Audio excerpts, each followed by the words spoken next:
Assalamu alaikum, chers frères et sœurs.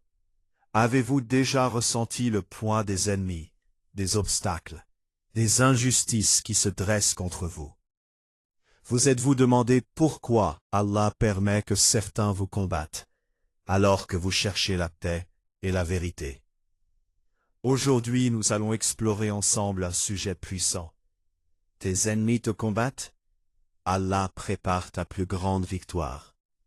Mais avant de commencer, je vous invite à vous abonner à la chaîne Écho de la Oumma, à commenter vos réflexions et à partager cette vidéo pour que ces enseignements touchent le plus grand nombre. Rêver ou vivre la présence d'ennemis dans sa vie, c'est se confronter à une réalité qui dépasse le simple affrontement humain pour devenir une épreuve spirituelle et une occasion de purification. Car les ennemis ne sont pas seulement des adversaires visibles, ils sont des miroirs qui révèlent nos faiblesses, nos colères, nos orgueils. Et Allah nous rappelle dans le Coran, ne pense pas que ceux qui se réjouissent de ce qu'ils ont accompli et aiment être loués pour ce qu'ils n'ont pas fait, ne recevront pas de châtiment. Pour eux il y aura un châtiment douloureux. 388. Ce verset nous montre que l'ennemi qui se glorifie de ses injustices n'est pas oublié par Allah, mais qu'il est en réalité un instrument de l'épreuve, une occasion pour le croyant de se purifier, de se rapprocher de la patience, de se libérer de la rancune. L'histoire de ce compagnon du prophète, paix et bénédiction sur lui, qui fut insulté et combattu, illustre cette vérité. Il aurait pu répondre par la colère, il aurait pu se venger, mais il choisit la patience. Et Allah lui accorda une victoire éclatante, car ses ennemis n'étaient pas seulement des adversaires, ils étaient des épreuves qui l'ont élevé, des instruments qui ont purifié son cœur, des occasions qui ont révélé sa sincérité. Imaginez un instant que chaque ennemi dans votre vie est une pierre posée sur votre chemin. Si vous la voyez comme un obstacle, vous trébuchez, vous tombez, vous vous blessez. Mais si vous la voyez comme une marche, vous montez, vous vous élevez, vous vous rapprochez de la lumière. Ainsi, les ennemis peuvent être des obstacles qui vous écrasent, ou des marches qui vous élèvent. Et c'est votre regard, votre patience, votre foi qui décident. Chers frères et sœurs, posez-vous cette question. Vos ennemis sont-ils une source de colère pour vous, ou une occasion de purifier votre cœur? Voyez-vous dans leurs attaques une invitation à la vengeance, ou une invitation à la patience? Voyez-vous dans leurs injustices une raison de vous éloigner d'Allah, ou une raison de vous rapprocher de lui? Car les ennemis dans la vie du croyant sont des épreuves qui révèlent la sincérité, qui purifient les intentions, qui testent la foi, et que votre subsistance spirituelle va être élargie par la miséricorde d'Allah si vous choisissez la patience. Réfléchissez à cette image. Un feu qui brûle peut détruire, mais il peut aussi purifier l'or. Et de la même manière, les ennemis qui vous combattent peuvent vous détruire si vous cédez à la colère. Mais ils peuvent vous purifier si vous choisissez la patience. Ils peuvent vous éloigner si vous cédez à l'orgueil, mais ils peuvent vous rapprocher si vous choisissez l'humilité. Chers frères, si vous avez des ennemis, voyez-y un appel à la purification, un rappel que la victoire ne vient pas de vos forces, mais de la patience et de la miséricorde d'Allah. Et chères sœurs, si vous êtes combattus par des adversaires, voyez-y une promesse que vos vies seront purifiées, que vos foyers seront bénis, que vos enfants grandiront dans la lumière de la foi. Car au final, les ennemis comme épreuve et purification, c'est la vérité que vos adversaires ne sont pas seulement des obstacles, mais des instruments de votre élévation. C'est la vérité que vos combats ne sont pas seulement des luttes, mais des occasions de vous rapprocher d'Allah. C'est la vérité que vos blessures ne sont pas seulement des douleurs, mais des purifications. Et c'est dans cette vérité que se trouve une annonce de bénédiction, une promesse de victoire et une invitation à se demander, tes ennemis sont-ils une source de colère pour toi ou une occasion de purifier ton cœur? La promesse divine de victoire est une vérité qui traverse les siècles, et qui se manifeste dans les moments où l'homme croit être au plus bas. Car Allah rappelle dans le Coran, « Ne faiblissez pas et n'attristez pas, alors que vous êtes les plus hauts, si vous êtes croyants. » 339. Et ce verset est une proclamation de force, une déclaration que la faiblesse apparente n'est jamais une fin, mais une étape, que l'humiliation n'est jamais définitive, mais une préparation, que la défaite n'est jamais totale, mais une illusion, car la véritable victoire appartient à Allah, et il la donne à qui il veut, quand il veut, et de la manière qu'il veut. L'histoire de la bataille de Badr illustre cette vérité avec une intensité incomparable. Les musulmans étaient peu nombreux, mal équipés, faibles en apparence, et leurs ennemis étaient puissants, nombreux, arrogants. Mais Allah fit descendre ses anges, et leur accorda une victoire éclatante, qui résonne encore dans l'histoire. Car cette victoire n'était pas le fruit de la force matérielle, mais de la promesse divine. Elle n'était pas le résultat de la supériorité militaire, mais de la sincérité des cœurs. Elle n'était pas une conséquence de la stratégie humaine, mais de la miséricorde céleste. Imaginez un instant que chaque faiblesse dans votre vie est une graine de force cachée. Une graine que vos ennemis ne voient pas, que vous-même ne percevez pas, mais qu'Allah nourrit en secret. Et au moment où vous croyez être écrasé, cette graine éclot, cette force se révèle, cette victoire se manifeste. Ainsi, vos faiblesses apparentes peuvent être des illusions qui cachent une puissance spirituelle. Vos humiliations peuvent être des préparations qui annoncent une élévation. Vos défaites peuvent être des tremplins qui mènent à une victoire plus grande. Chers frères et sœurs, posez-vous cette question. Croyez-vous que votre faiblesse apparente peut cacher une force que seul Allah révèle? Voyez-vous dans vos épreuves une annonce de défaite ou une promesse de victoire? Voyez-vous dans vos humiliations une fin ou une préparation? Voyez-vous dans vos blessures une douleur ou une purification?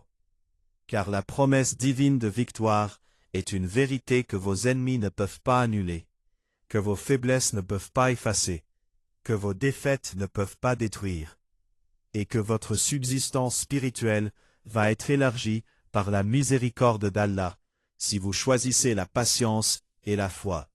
Réfléchissez à cette image. Un arbre fragile qui plie sous le vent, mais qui ne casse pas.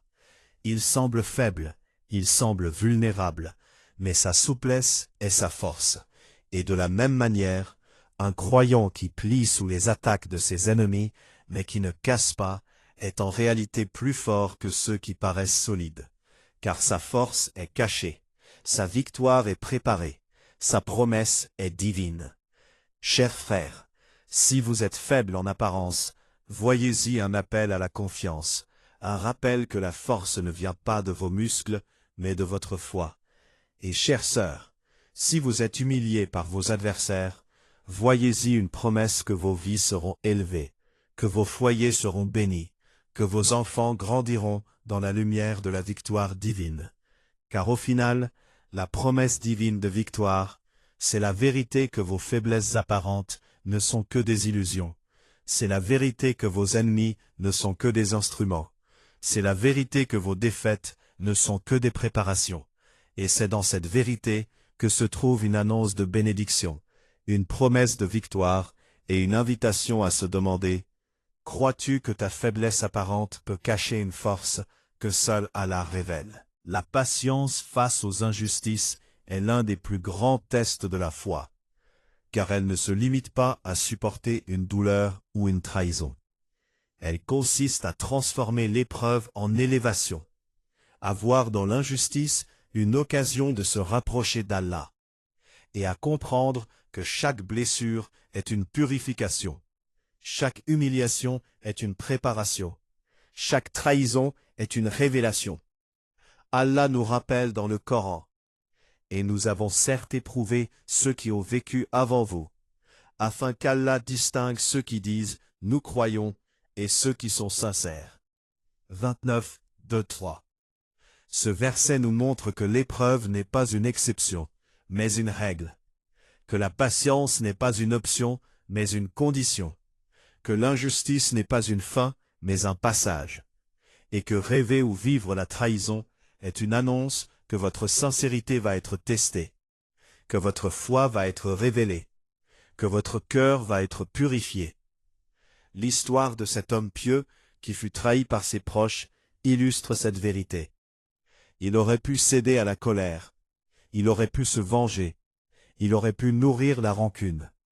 Mais il choisit de patienter et de remettre son affaire à Allah. Et peu après, Allah lui ouvrit une porte de prospérité qu'aucun ennemi n'aurait pu fermer. Car sa patience n'était pas une faiblesse, mais une force. Sa confiance n'était pas une naïveté, mais une sagesse. Sa remise à Allah n'était pas une fuite, mais une victoire. Imaginez un instant que chaque injustice dans votre vie est une flèche qui vous transperce. Si vous la laissez enfoncer, elle vous empoisonne. Elle vous détruit. Elle vous consume. Mais si vous la retirez avec la patience, elle devient une cicatrice qui vous rappelle votre force. Une trace qui vous rappelle votre purification. Une marque qui vous rappelle votre élévation. Ainsi, les injustices peuvent être des poisons qui vous détruisent, ou des cicatrices qui vous élèvent. Et c'est votre patience, votre foi, votre confiance qui décide. Chers frères et sœurs, posez-vous cette question. Vos ennemis vous invitent-ils à la vengeance ou à la patience? Voyez-vous dans leur trahison une raison de vous éloigner d'Allah ou une raison de vous rapprocher de lui? Voyez-vous dans leurs injustices une fin ou une préparation? Voyez-vous dans leurs attaques une douleur ou une purification? Car la patience face aux injustices est une vérité que vos ennemis ne peuvent pas annuler, que vos blessures ne peuvent pas effacer, que vos trahisons ne peuvent pas détruire, et que votre subsistance spirituelle va être élargie par la miséricorde d'Allah si vous choisissez la patience. Réfléchissez à cette image. Un rocher jeté dans une rivière ne peut pas arrêter son cours. Il peut ralentir, il peut détourner, mais la rivière continue. Elle contourne, elle avance. Et de la même manière, une injustice jetée dans votre vie ne peut pas arrêter votre destin. Elle peut ralentir, elle peut détourner, mais votre foi continue, votre patience contourne, votre confiance avance, et votre victoire se prépare. Chers frères, si vous êtes trahis, voyez-y un appel à la patience, un rappel que la victoire ne vient pas de vos colères, mais de votre confiance en Allah. Et chères sœurs, si vous êtes humiliés par vos proches, voyez-y une promesse, que vos vies seront purifiées, que vos foyers seront bénis, que vos enfants grandiront dans la lumière de la foi. Car au final, la patience face aux injustices, c'est la vérité que vos ennemis ne sont pas seulement des adversaires, mais des instruments de votre purification. C'est la vérité que vos blessures ne sont pas seulement des douleurs, mais des cicatrices de votre élévation. C'est la vérité que vos trahisons ne sont pas seulement des pertes, mais des préparations.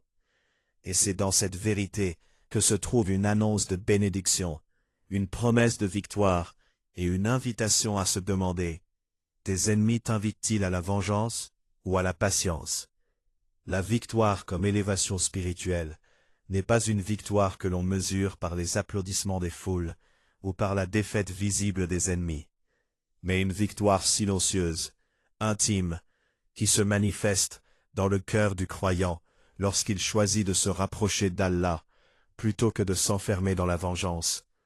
Car Allah nous rappelle dans le Coran, Allah élève en degrés ceux d'entre vous qui croient et ceux qui ont reçu le savoir. 58-11. Et ce verset nous montre que la véritable élévation n'est pas matérielle, mais spirituelle, qu'elle ne se mesure pas par des titres ou des possessions, mais par la foi et la connaissance, qu'elle ne s'obtient pas par la force, mais par la sincérité. L'histoire de cette femme humiliée par ses rivales illustre cette vérité avec une intensité bouleversante. Elle aurait pu répondre par la rancune. Elle aurait pu chercher à se venger. Mais elle choisit de se réfugier dans la prière et la lecture du Coran. Et peu après, Allah lui accorda une dignité et une reconnaissance qui dépassèrent toutes ses attentes. Car sa victoire n'était pas une revanche contre ses rivales, mais une élévation vers Allah. Une lumière qui illumina son cœur, une dignité qui transcenda les humiliations. Imaginez un instant que chaque humiliation dans votre vie est une porte fermée par vos ennemis. Mais derrière cette porte se cache une autre ouverture, invisible aux yeux des hommes, une ouverture vers la lumière, vers la paix, vers la dignité. Et cette ouverture ne s'ouvre pas par la vengeance, mais par la patience, par la prière, par la confiance en Allah. Ainsi, vos humiliations peuvent être des prisons qui vous enferment ou des portes qui vous élèvent. Et c'est votre choix, votre foi, votre sincérité qui décide.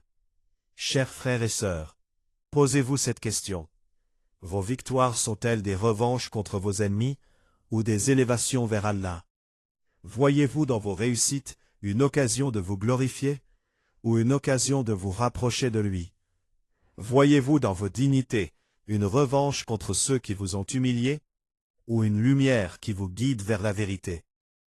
Car la victoire, comme élévation spirituelle, est une vérité que vos ennemis ne peuvent pas annuler, que vos humiliations ne peuvent pas effacer, que vos défaites ne peuvent pas détruire, et que votre subsistance spirituelle va être élargie par la miséricorde d'Allah. Si vous choisissez la patience et la foi, réfléchissez à cette image. Une montagne que l'on gravit n'est pas une revanche contre ceux qui sont restés en bas. Elle est une élévation vers le sommet, une purification par l'effort, une lumière par la hauteur. Et de la même manière, une victoire spirituelle n'est pas une revanche contre vos ennemis, mais une élévation vers Allah, une purification par la patience, une lumière par la foi. Chers frères, si vous êtes humiliés, voyez-y un appel à l'élévation, un rappel que la dignité ne vient pas de vos titres, mais de votre proximité avec Allah. Et chères sœurs, si vous êtes méprisés par vos rivales, voyez-y une promesse que vos vies seront purifiées, que vos foyers seront bénis, que vos enfants grandiront dans la lumière de la foi. Car, au final, la victoire comme élévation spirituelle, c'est la vérité que vos ennemis ne sont pas seulement des adversaires, mais des instruments de votre élévation. C'est la vérité que vos humiliations ne sont pas seulement des douleurs, mais des préparations. C'est la vérité que vos défaites ne sont pas seulement des pertes, mais des tremplins.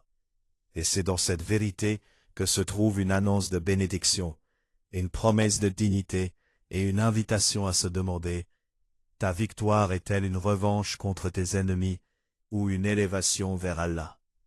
La victoire finale appartient à Allah, et cette vérité est le sommet de toute réflexion sur les épreuves, les combats et les injustices que nous traversons. Car elle nous rappelle que la fin de toute histoire n'est pas écrite par les hommes, mais par le Seigneur des mondes. Et Allah nous dit dans le Coran, « Et la bonne fin appartient aux pieux. » Ce verset est une promesse, une certitude, une lumière qui éclaire le chemin du croyant, car il nous montre que la victoire n'est pas une illusion passagère, mais une réalité éternelle. Qu'elle ne se mesure pas par les applaudissements ou les possessions, mais par la piété et la sincérité. Qu'elle ne s'obtient pas par la force des armes, mais par la force de la foi. L'histoire du prophète Muhammad, paix et bénédiction sur lui, illustre cette vérité avec une intensité incomparable. Il fut combattu, rejeté, persécuté à la Mecque. Il connut la douleur, l'humiliation, l'exil, mais Allah lui accorda la victoire de Médine, puis la conquête de la Mecque, et sa mission fut parachevée. Car sa victoire n'était pas seulement une revanche contre ses ennemis, mais une élévation vers Allah, une confirmation de sa mission, une lumière qui illumina le monde. Imaginez un instant que chaque défaite dans votre vie est une illusion, une étape, une préparation, et que derrière cette défaite se cache une victoire plus grande. Une victoire que vos ennemis ne voient pas, que vous-même ne percevez pas, mais qu'Allah prépare en secret. Et au moment où vous croyez être écrasé, cette victoire éclot, cette lumière se révèle, cette promesse se manifeste. Ainsi, vos défaites apparentes peuvent être des illusions qui cachent une victoire éternelle. Vos humiliations peuvent être des préparations qui annoncent une élévation. Vos blessures peuvent être des purifications qui mènent à une dignité plus grande. Chers frères et sœurs, posez-vous cette question. Cherchez-vous votre victoire dans ce monde ou dans l'au-delà? Voyez-vous dans vos réussites une occasion de vous glorifier ou une occasion de vous rapprocher d'Allah? Voyez-vous dans vos dignités une revanche contre vos ennemis ou une lumière qui vous guide vers la vérité? Voyez-vous dans vos défaites une fin ou une préparation? Voyez-vous dans vos blessures une douleur ou une purification? Car la victoire finale appartient à Allah, et cette vérité est une promesse que vos ennemis ne peuvent pas annuler, que vos défaites ne peuvent pas effacer, que vos humiliations ne peuvent pas détruire, et que votre subsistance spirituelle va être élargie par la miséricorde d'Allah si vous choisissez la patience et la foi. Réfléchissez à cette image. Un voyageur qui marche dans le désert peut sembler perdu. Il peut sembler faible. Il peut sembler épuisé. Mais s'il garde la foi, il atteint l'oasis. Il trouve l'eau. Il trouve la vie. Et de la même manière, un croyant qui marche dans les épreuves peut sembler écrasé. Il peut sembler humilié. Il peut sembler vaincu. Mais s'il garde la foi, il atteint la victoire, il trouve la lumière, il trouve la dignité, et sa fin est une bonne fin, une fin qui appartient aux pieux. Chers frères, si vous êtes combattus, voyez-y un appel à la patience, un rappel que la victoire ne vient pas de vos forces, mais de la miséricorde d'Allah. Et chères sœurs, si vous êtes humiliés, voyez-y une promesse que vos vies seront purifiées, que vos foyers seront bénis, que vos enfants grandiront dans la lumière de la foi. Car au final, la victoire finale appartient à Allah. C'est la vérité que vos ennemis ne sont pas les auteurs de votre histoire, mais des instruments de votre élévation. C'est la vérité que vos défaites ne sont pas des fins, mais des préparations. C'est la vérité que vos humiliations ne sont pas des pertes, mais des tremplins. Et c'est dans cette vérité que se trouve une annonce de bénédiction, une promesse de dignité, et une invitation à se demander « Cherches-tu ta victoire dans ce monde ou dans l'au-delà » Assalamu alaykoum, chers frères et sœurs. Les ennemis ne sont pas une fin, ils sont une épreuve. Ils ne sont pas une barrière, ils sont une étape. Et Allah, dans sa sagesse infinie, prépare pour chaque croyant une victoire plus grande que ses blessures, plus éclatante que ses défaites, plus durable que ses combats. Abonnez-vous à la chaîne Écho de la Oumma. Commentez vos réflexions et partagez cette vidéo pour que ces messages touchent d'autres âmes. Qu'Allah transforme nos épreuves en victoire, nos blessures en guérison et nos combats en élévation spirituelle.